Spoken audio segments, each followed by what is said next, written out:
Hello everyone, welcome to my channel. ഇന്ന് നമ്മൾ ഉണ്ടാക്കുന്നത് നല്ല ടേസ്റ്റി ആയിട്ടുള്ള ഒരു റിച്ച് ഫ്രൂട്ട് കേക്കാണ്. ഒരുപാട് ഫ്രൂട്ട്സ് ഡ്രൈ ഫ്രൂട്ട്സും നട്ട്സും ചേർത്തിട്ട് വളരെ എളുപ്പത്തിൽ നമുക്ക് ഉണ്ടാക്കാൻ പറ്റുന്ന ഒരു ഫ്രൂട്ട് കേക്ക്. നമ്മുടെ ക്രിസ്മസ് എന്ന് പറയുമ്പോൾ നമ്മുടെ മനസ്സിൽ ഫസ്റ്റ് വരുന്നതാണ് ഫ്രൂട്ട് കേക്ക് അല്ലേ. അപ്പോൾ നമുക്ക് എന്ത് ചെയ്യാം, റെസിപ്പിയിലോട്ട് പോവാം. അതിനു മുമ്പേ നമ്മുടെ ചാനൽ പുതിയതായിട്ട് കാണുന്ന ആൾക്കാരുണ്ടെങ്കിൽ പ്ലീസ് ഡു സബ്സ്ക്രൈബ്. അപ്പോൾ ഞാൻ അപ്ലോഡ് ചെയ്യുന്ന എല്ലാ വീഡിയോക്കും നിങ്ങൾക്ക് നോട്ടിഫിക്കേഷൻ ലഭിക്കും.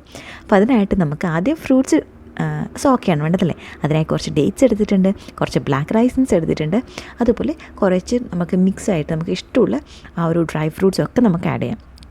ടോട്ടൽ ഒരു 3/4 കപ്പ് ഫ്രൂട്ട്സാണ് ഞാൻ എടുക്കുന്നത്. അത് നിങ്ങൾക്ക് ഇഷ്ടമുള്ള ഫ്രൂട്ട്സ് ആഡ് ചെയ്യാം.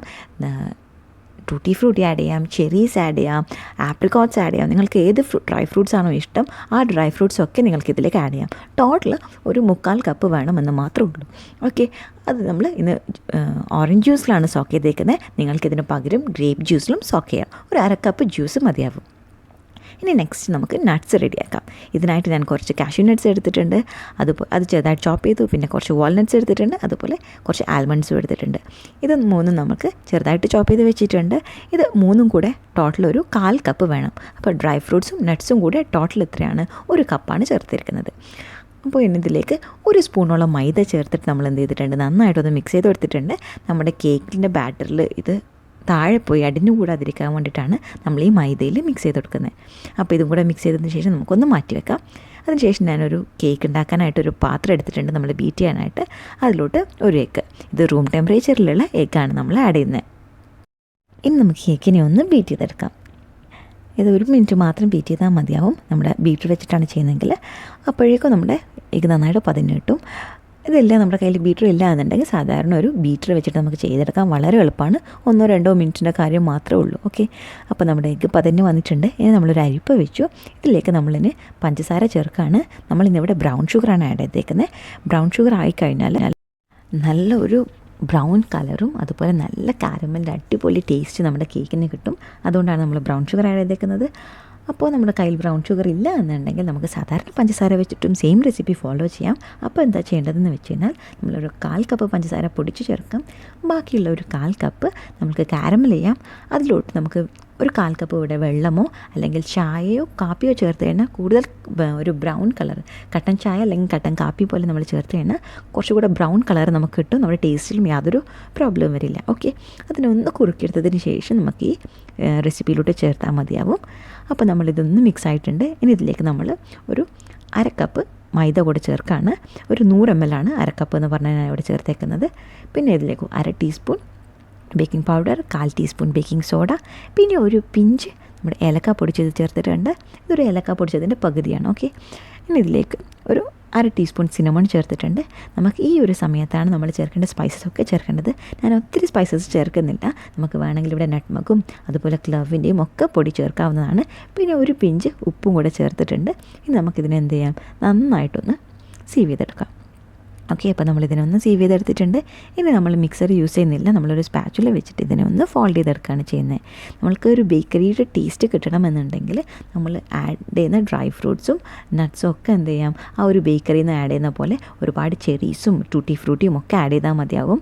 പിന്നെ നമ്മൾ ഈ മസാലാസ് ചേർക്കുന്ന സമയത്ത്, ഈ സ്പൈസസ് ചേർക്കുന്ന സമയത്ത് അതിൽ കുറച്ചധികം നട്ട്മഗും അതുപോലെ സിനമണും ഒക്കെ കുറച്ചധികം ചേർത്ത് കൊടുക്കാം. ഓക്കെ, ഇനി നമ്മളിതിലേക്ക് എന്താണ് മെൽറ്റ് ചെയ്ത ബട്ടർ ഒരു 1/4 കപ്പ്, പിന്നെ ഒരു 1/2 ടീസ്പൂൺ വാനില എസൻസും കൂടെ ചേർത്ത് കൊടുത്തു. ഇനി ഇത് നമുക്ക് നന്നായിട്ട് ഫോൾഡ് ചെയ്യാം. നമ്മുടെ പാത്രത്തിൻ്റെ സൈഡുകളിലുള്ളതൊക്കെ ഒന്ന് എന്ത് ചെയ്യാം, സ്ക്രേപ്പ് ചെയ്തിട്ട് നമുക്ക് വീണ്ടും നന്നായിട്ടൊന്ന് ഫോൾഡ് ചെയ്തെടുക്കാം. അപ്പോൾ ഈ ഒരു സമയമാകുമ്പോഴേക്കും നമ്മുടെ ബാറ്റർ ഒന്ന് നല്ല ഷൈനിയായി വന്ന് തുടങ്ങിയിട്ടുണ്ട്. ഇനി നമുക്കിതിലേക്ക് വേണ്ട ഡ്രൈ ഫ്രൂട്ട്സ്, നമ്മൾ നേരത്തെ സോക്ക് ചെയ്ത് വെച്ച ഡ്രൈ ഫ്രൂട്ട്സ് ചേർക്കാം. അതിൽ നിന്നും ആ ജ്യൂസ് ഒന്ന് മാറ്റിയിട്ടുണ്ട്.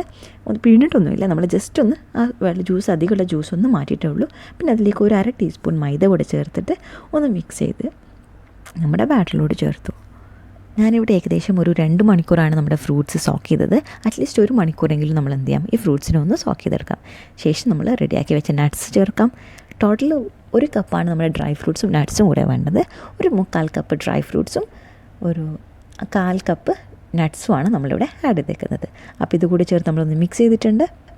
ഇനി നമ്മളിതിലേക്ക് ആഡ് ചെയ്യാൻ പോകുന്നത് നമ്മൾ നേരത്തെ ഫ്രൂട്ട് സോക്ക് ചെയ്യാൻ വേണ്ടി വെച്ചിരിക്കുന്ന സെയിം ജ്യൂസാണ്. അത് 1 ടേബിൾ സ്പൂണാണ് നമ്മളിവിടെ ചേർത്ത് കൊടുക്കുന്നത്. അപ്പോൾ അതും കൂടി ചേർത്ത് നമുക്ക് നന്നായിട്ട് മിക്സ് ചെയ്യാം.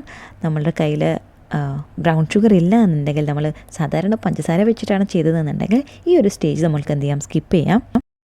കാരണം നമ്മൾ കാരമൽ ചെയ്യുന്ന സമയത്ത് ഓൾറെഡി അത്രയും ഒരു ലിക്വിഡ് കണ്ടൻറ്റ് നമ്മൾ ബാറ്ററിൽ അധികം വരുന്നുണ്ട്. ഇനി നമുക്ക് ഫ്രൂട്ട് ജ്യൂസ് ചേർക്കണം എന്നുണ്ടെങ്കിൽ ചേർക്കാം, യാതൊരു കുഴപ്പമില്ല. ബേക്കിംഗ് ടൈമിൽ ചെറിയൊരു ചേഞ്ച് ഉണ്ടാവുന്നേ ഉള്ളൂ. ഒന്ന് കുറച്ച് കുറച്ചും കൂടി സമയം ബേക്ക് ചെയ്യുന്നത് മാത്രമേ വരുള്ളൂ. ഓക്കെ, അപ്പോൾ എന്താണ്, നമ്മൾ ഇനി ഇതിനൊരു മോൾഡിലോട്ട് മാറ്റുകയാണ്. ഞാൻ ഇന്നൊരു ഡിസ്പോസിബിൾ മോൾഡിലാണ് ചെയ്തെടുക്കുന്നത്. അപ്പോൾ നമ്മൾ മോൾഡിലേക്ക് ബാറ്റർ മുഴുവനായിട്ട് ഒഴിച്ചു കൊടുത്തിട്ടുണ്ട്. ഇനി ഇതിനൊന്ന് ലെവൽ ചെയ്യാം. സൈഡിലൊക്കെ അതിന് ഒട്ടിപ്പിടിച്ചിട്ടുണ്ടെങ്കിൽ അതൊക്കെ ഒന്ന് മാറ്റി കൊടുക്കാം. ഇനി ഒന്ന് ടാപ്പും ചെയ്ത് കൊടുക്കാം. നമ്മൾ വലിയ വലിയ എയർ ബബിൾസ് ഉണ്ടെങ്കിൽ ഒന്ന് എസ്കേപ്പ് ആവാൻ വേണ്ടിയിട്ട് ഒന്ന് ടാപ്പ് ചെയ്ത് കൊടുക്കാം. നമ്മൾ അവൻ എന്തെടുത്തിട്ടുണ്ട്, നമ്മൾ കേക്ക് ഉണ്ടാക്കാൻ തുടങ്ങുന്ന സമയത്ത് തന്നെ നമ്മളൊന്ന് പ്രീഹീറ്റ് ചെയ്തിട്ടുണ്ട്. ഒരു 180 ഡിഗ്രിയിൽ പ്രീഹീറ്റ് ചെയ്തു. ഇനി ഇതൊരു 25 മുതൽ 30 മിനിറ്റ് വരെയാണ് നമ്മൾക്കിതിനൊന്ന് ബേക്ക് ചെയ്തെടുക്കേണ്ടത്. അപ്പോൾ നമ്മൾ 25 മിനിറ്റ് കഴിഞ്ഞിട്ടുണ്ട്. നമ്മളൊരു ടൂത്ത് പീക്ക് വെച്ച് അകത്തോട്ട് ചെയ്ത് നോക്കിയപ്പോഴേക്കും അത് ക്ലീനായിട്ട് തന്നെയാണ് വന്നേക്കുന്നത്. അപ്പോൾ നമ്മുടെ കേക്ക് ബേക്കായിട്ടുണ്ട്. ഇനി ഇത് നന്നായിട്ട് ഒന്ന് ചൂട് പോകാനായിട്ട് നമുക്ക് വെക്കാം. അതിന് ശേഷം മാത്രം കട്ട് ചെയ്യാം. ഓക്കെ, അപ്പോൾ നമ്മുടെ കേക്ക് റെഡി ആയിട്ടുണ്ട്. വീഡിയോ എല്ലാവർക്കും ഇഷ്ടമായെന്ന് കരുതുന്നു. ഇഷ്ടമായി ലൈക്ക് ചെയ്യാനും ഷെയർ ചെയ്യാനും അതുപോലെ സബ്സ്ക്രൈബ് ചെയ്യാനും മറക്കല്ലേ. Thank you for watching guys. നാളെ മറ്റൊരു വീഡിയോ ആയിട്ട് കാണാം.